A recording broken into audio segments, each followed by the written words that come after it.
بسم الله الرحمن الرحيم. الحمد لله الذي أنزل على عبده الكتاب ولم يجعل له عوجا قيما لينذر بأسا شديدا من لدنه ويبشر المؤمنين الذين يعملون الصالحات أن لهم أجرا حسنا ماكثين فيه أبدا وينذر الذين قالوا اتخذ الله ولدا ما لهم به من علم ولا لآبائهم كبرت كلمة تخرج من أفواههم إن يقولون إلا كذبا فلعلك باخع نفسك على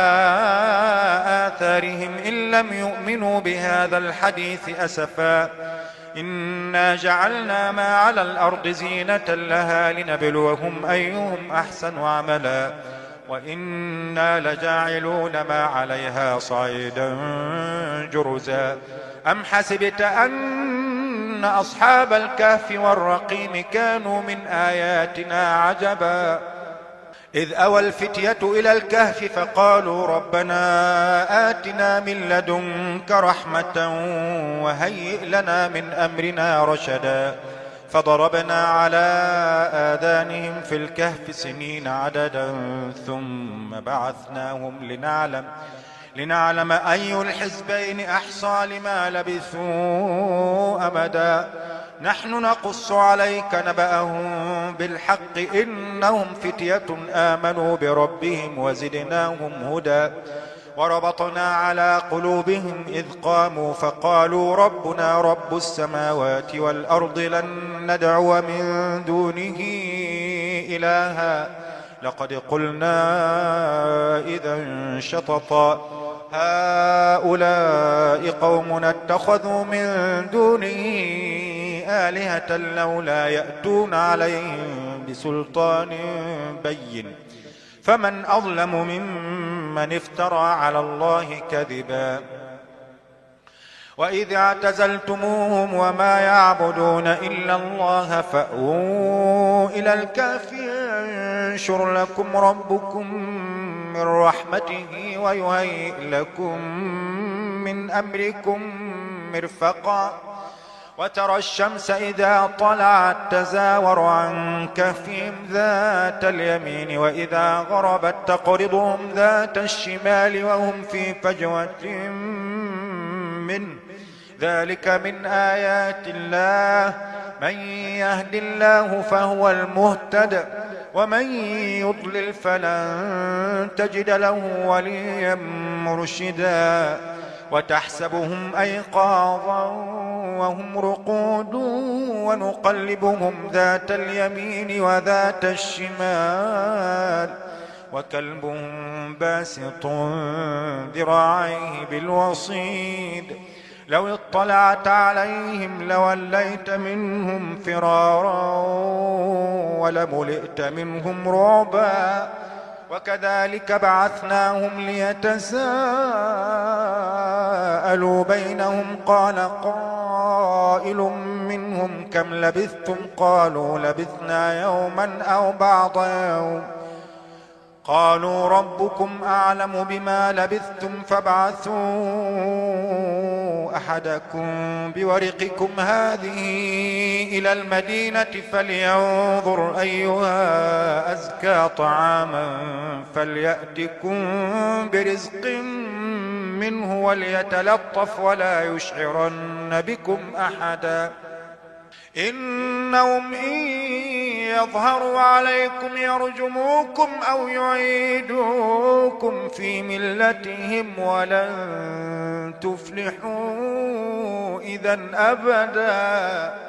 وكذلك أعثرنا عليهم ليعلموا أن وعد الله حق وأن الساعة لا ريب فيها إذ يتنازعون بينهم أمرهم فقالوا بنوا عليهم بنيانا ربهم أعلم بهم قال الذين غلبوا على أمرهم لنتخذن عليهم مسجدا سيقولون ثلاثة رابعهم كلبهم ويقولون خمسة سادسهم كلبهم رجما بالغيب ويقولون سبعة وثامنهم كلبهم قل ربي أعلم بعدتهم ما يعلمهم إلا قليل فلا تمار فيهم إلا مراء ظاهرا ولا تستفت فيهم منهم أحدا ولا تقولن لشيء إني فاعل ذلك غدا إلا أن يشاء الله واذكر ربك إذا نسيت وقل عسى أن يهديني ربي لأقرب من هذا رشدا ولبثوا في كهفهم 300 سنين وازدادوا 9 قل الله أعلم بما لبثوا له غيب السماوات والأرض أبصر به وأسمع ما لهم من دونه من ولي ولا يشرك في حكمه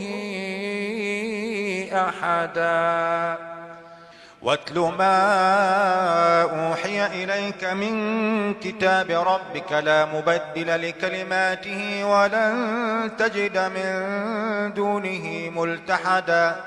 واصبر نفسك مع الذين يدعون ربهم بالغداة والعشي يريدون وجهه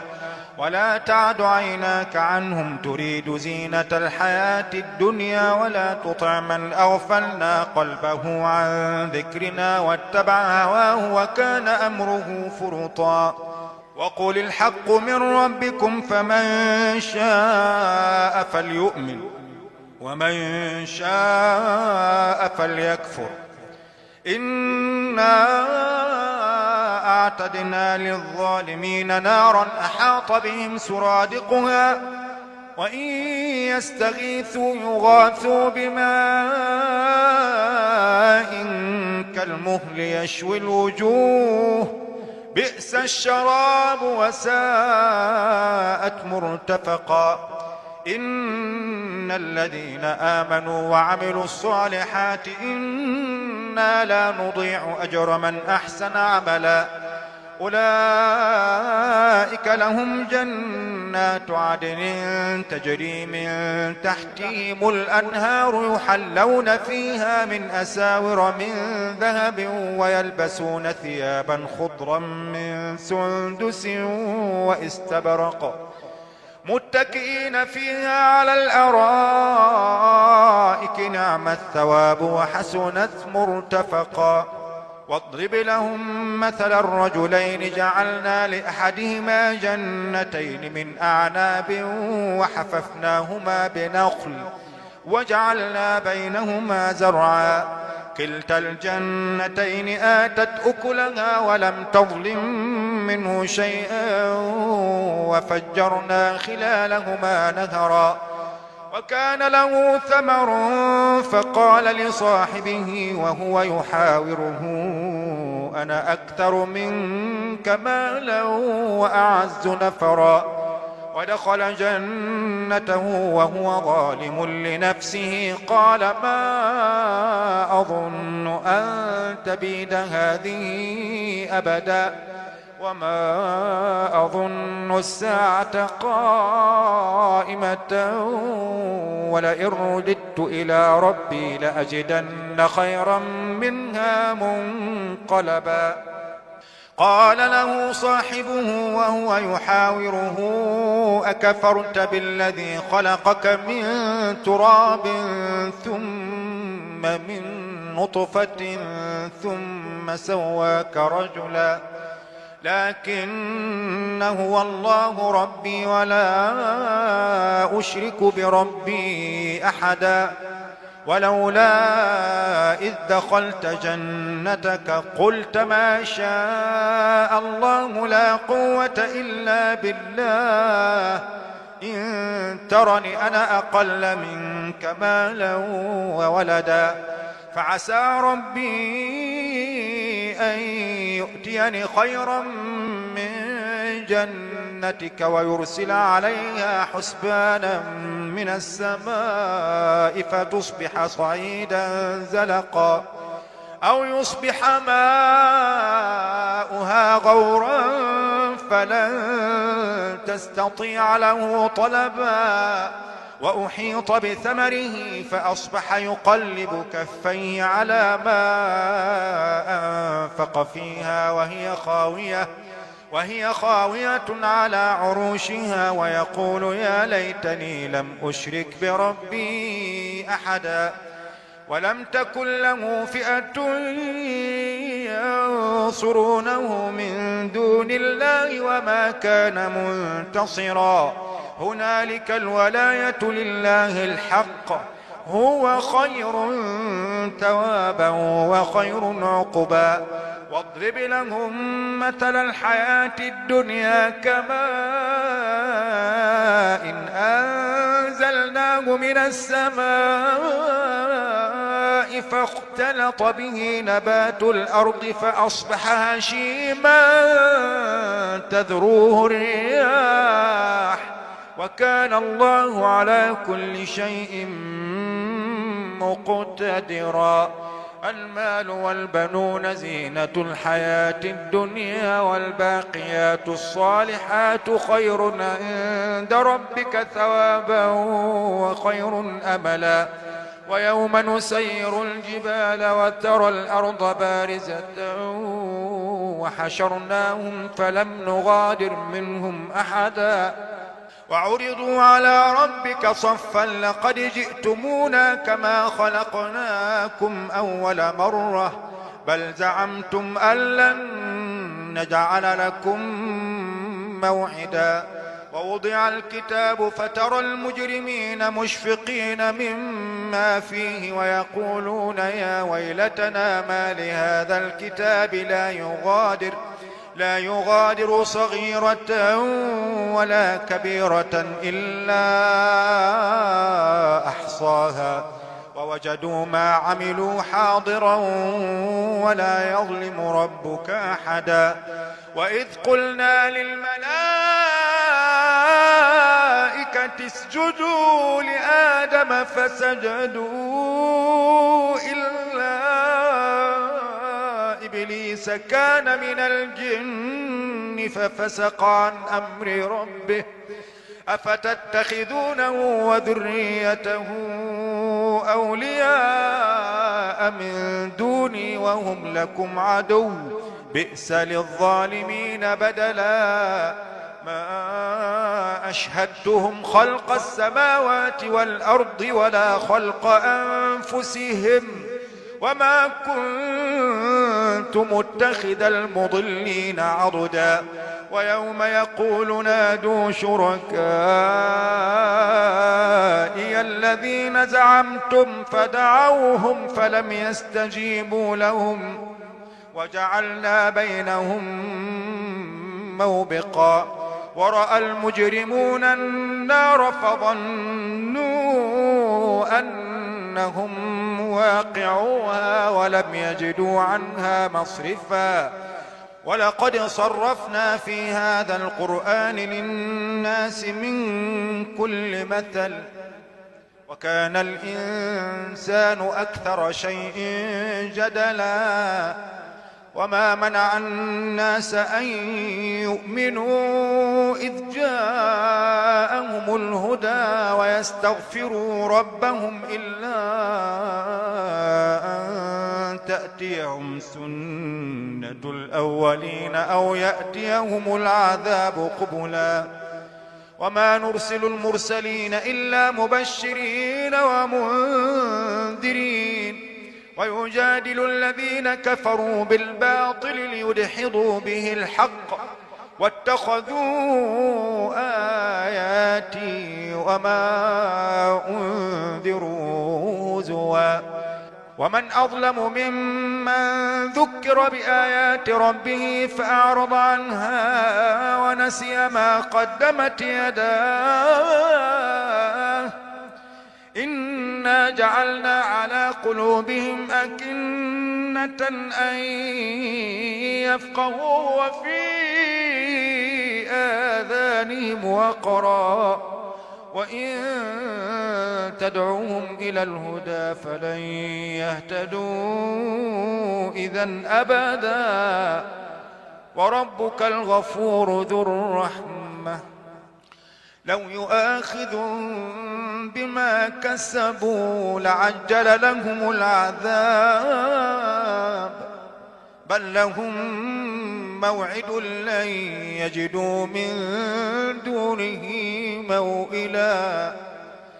وتلك القرى أهلكناهم لما ظلموا وجعلنا لمهلكهم موعدا وإذ قال موسى لفتاه لا أبرح حتى أبلغ مجمع البحرين أو أمضي حقبا فلما بلغا مجمع بينهما نسيا حوتهما فاتخذ سبيله في البحر سربا فلما جاوزا قال لفتاه آتنا غداءنا لقد لقينا من سفرنا هذا نصبا قال أرأيت إذ أوينا إلى الصخرة فإني نسيت الحوت وما أنسانيه إلا الشيطان أن أذكره واتخذ سبيله في البحر عجبا قال ذلك ما كنا نبغ فارتدا على آثارهما قصصا فوجدا عبدا من عبادنا آتيناه رحمة من عندنا وعلمناه من لدنا علما قال له موسى هل أتبعك على أن تعلمني مما علمت رشدا قال إنك لن تستطيع معي صبرا وكيف تصبر على ما لم تحط به خبرا قال ستجدني إن شاء الله صابرا ولا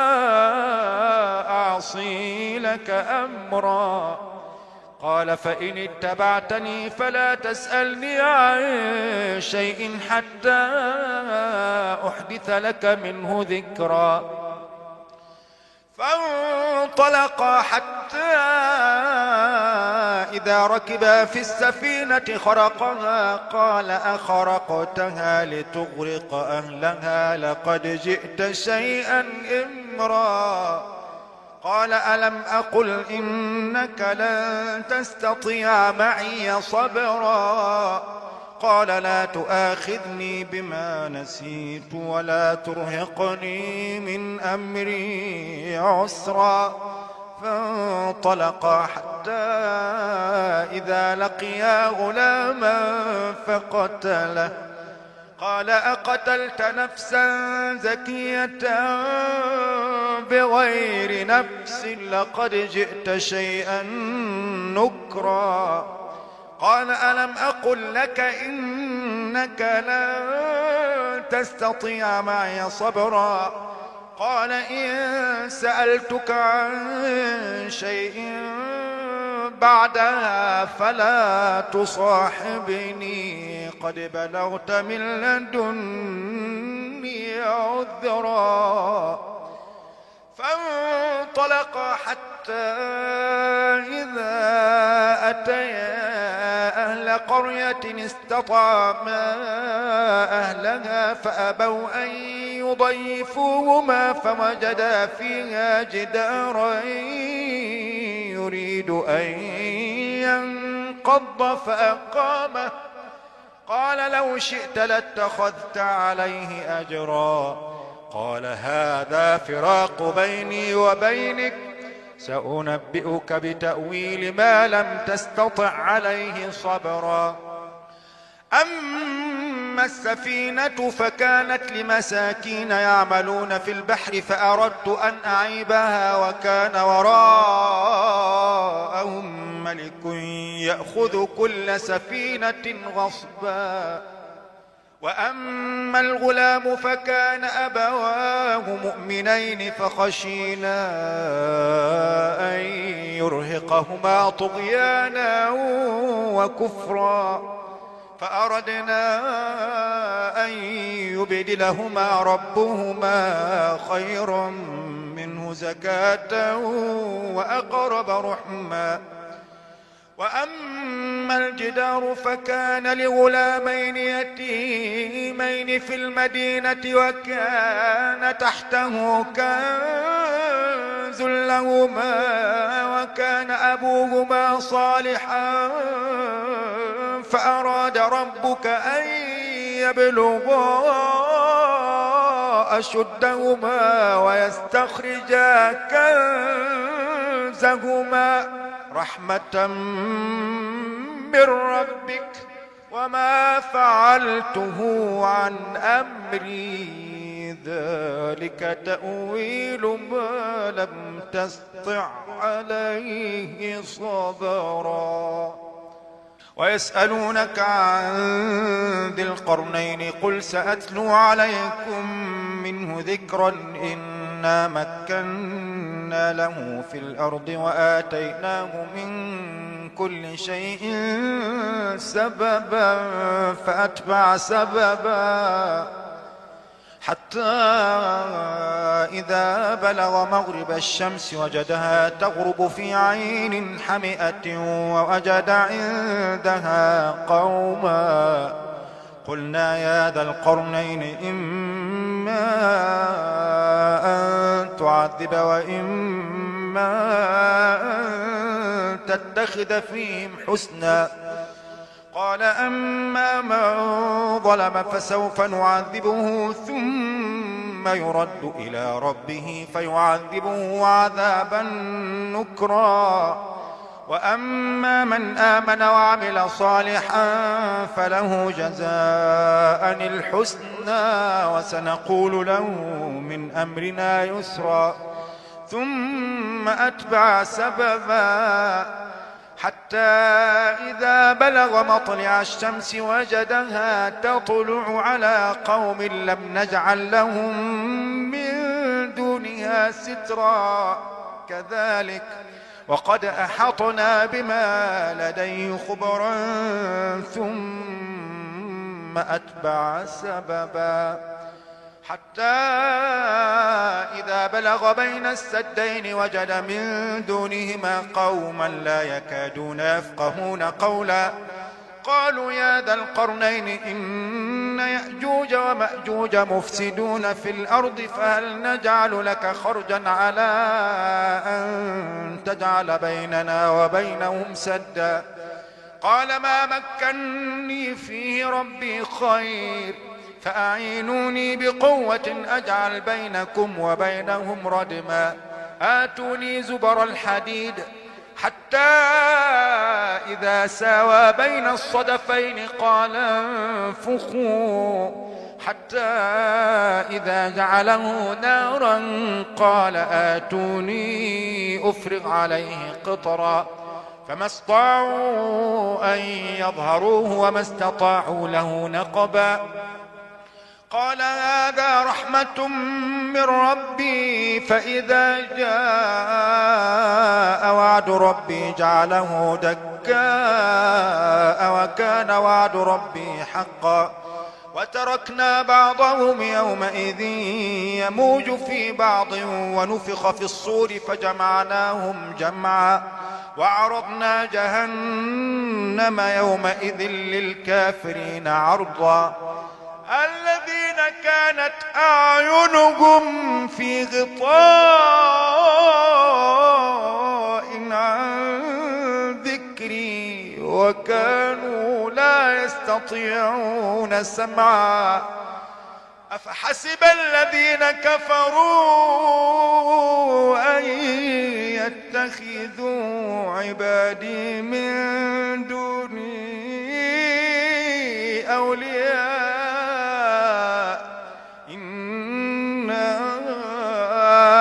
وأعتدنا جهنم للكافرين نزلا قل هل ننبئكم بالأخسرين أعمالا الذين ضل سعيهم في الحياة الدنيا وهم يحسبون أنهم يحسنون صنعا أولئك الذين كفروا بآيات ربهم ولقائه فحبطت أعمالهم فلا نقيم لهم يوم القيامة وزنا ذلك جزاؤهم جهنم بما كفروا واتخذوا آياتي ورسلي هزوا إن الذين آمنوا وعملوا الصالحات كانت لهم جنات الفردوس نزلا خالدين فيها لا يبغون عنها حولا قل لو كان البحر مدادا لكلمات ربي لنفد البحر قبل أن تنفد كلمات ربي ولو جئنا بمثله مددا قل إنما أنا بشر مثلكم يوحى إلي أنما إلهكم إله واحد فمن كان يرجو لقاء ربه فليعمل عملا صالحا ولا يشرك بعبادة ربه أحدا.